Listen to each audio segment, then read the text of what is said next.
আজ ইফতারে বানিয়ে ফেলুন শীতের সবচেয়ে মজার ডেজার্ট খেজুরের গুড়ের পায়েস রেসিপি, যার স্বাদ একবার খেলে কখনো ভোলার নয়।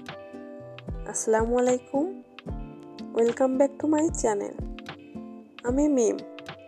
আজকে আমি দেখাবো কিভাবে খুব সহজে ঘরোয়া উপায়ে বানাবেন সুগন্ধি খেজুরের গুড়ের পায়েস রেসিপি। তো চলুন শুরু করি।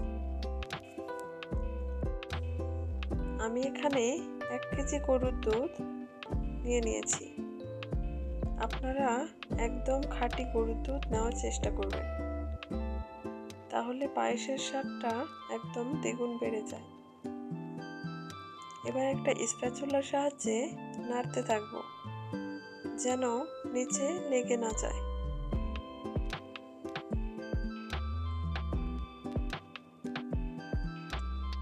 এবার এভাবে দুধটাকে জাল করে নিতে হবে ও পলক দিয়ে নিতে হবে। এভাবে একটা পলক দেওয়ার পর আবারও নাড়তে থাকবো।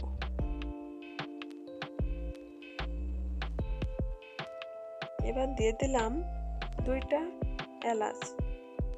আপনারা চাইলে এলাচের গুঁড়াও ব্যবহার করতে পারেন।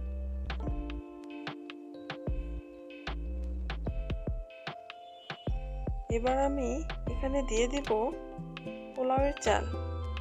আমি এখানে 200 গ্রামের মতো পোলাওয়ের চাল ভিজিয়ে রেখে ধুয়ে পরিষ্কার করে নিয়ে দিয়ে দিলাম। এবার একটা স্প্যাচুলার সাহায্যে আবারও নাড়তে থাকবো।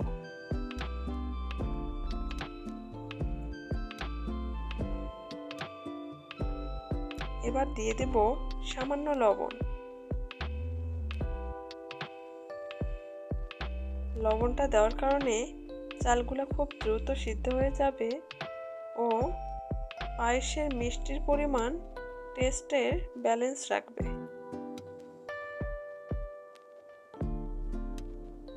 চুলার আঁচ মাঝারি বা মাঝারি লো আঁচে রেখে অনবরত নাড়তে থাকবেন। নাড়তে নাড়তে দুধটা অনেকটাই কমে আসবে ও ঘন হয়ে যাবে। আমার চালগুলা আর একটু সিদ্ধ করতে হবে।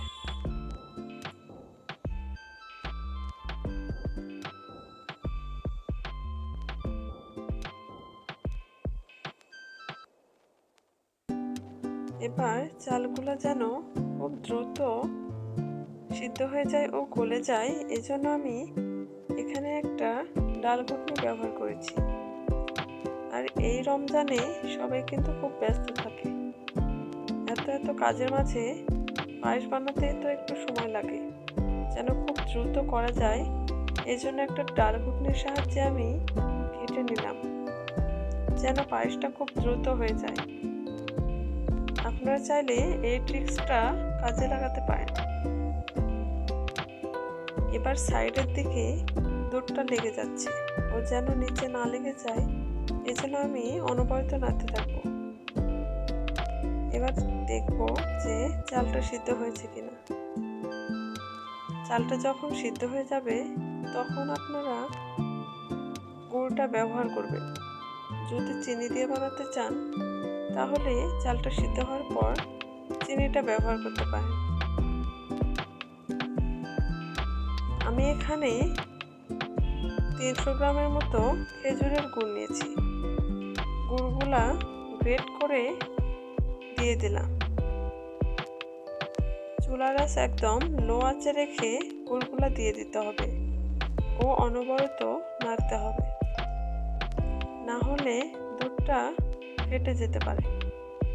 এভাবে নাড়তে নাড়তে পায়েসের কালারটা দেখবেন চেঞ্জ হয়ে কত সুন্দর হয়ে যাচ্ছে। আবারও নাড়তে থাকবো যেন নিচে লেগে না যায়। নাড়তে নাড়তে পায়েসটা অনেকটা ঘন হয়ে আসবে। সাইডের দিকেও অনবরত নাড়িয়ে দেব যেন লেগে না যায়। চুলার আঁচ একদম লো আঁচে রাখতে হবে।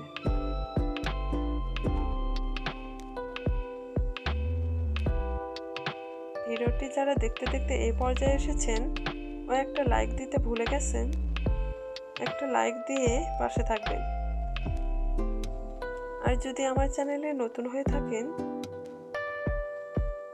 তাহলে সাবস্ক্রাইব করে পাশে থাকা বেল আইকনে প্রেস করে রাখবেন নতুন নতুন রেসিপি পাওয়ার জন্য। এবার আমি এখানে দিয়ে দেব কিছু কাজু বাদাম ও কিছু কাঠবাদাম কুচি। আপনারা আপনাদের পছন্দ অনুযায়ী কিশমিশ, বাদাম বা ড্রাই ফ্রুটস ব্যবহার করতে পারেন। এবার আবারও নাড়তে থাকবো আর 2-1 মিনিট এভাবে জাল করে নেব, তাহলে আমাদের পায়েসটা রেডি হয়ে যাবে।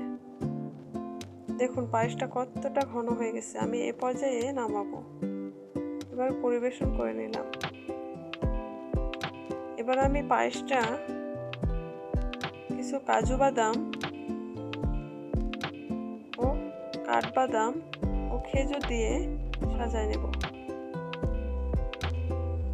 আপনারা আপনাদের পছন্দ অনুযায়ী সাজাতে পারেন।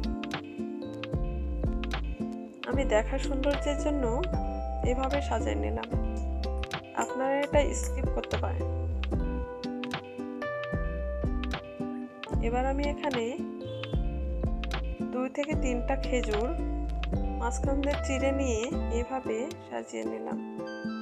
আমার ভিডিওটি যদি আপনাদের কাছে এতটুকু ভালো লেগে থাকে তাহলে লাইক, শেয়ার ও সাবস্ক্রাইব করে পাশে থাকবেন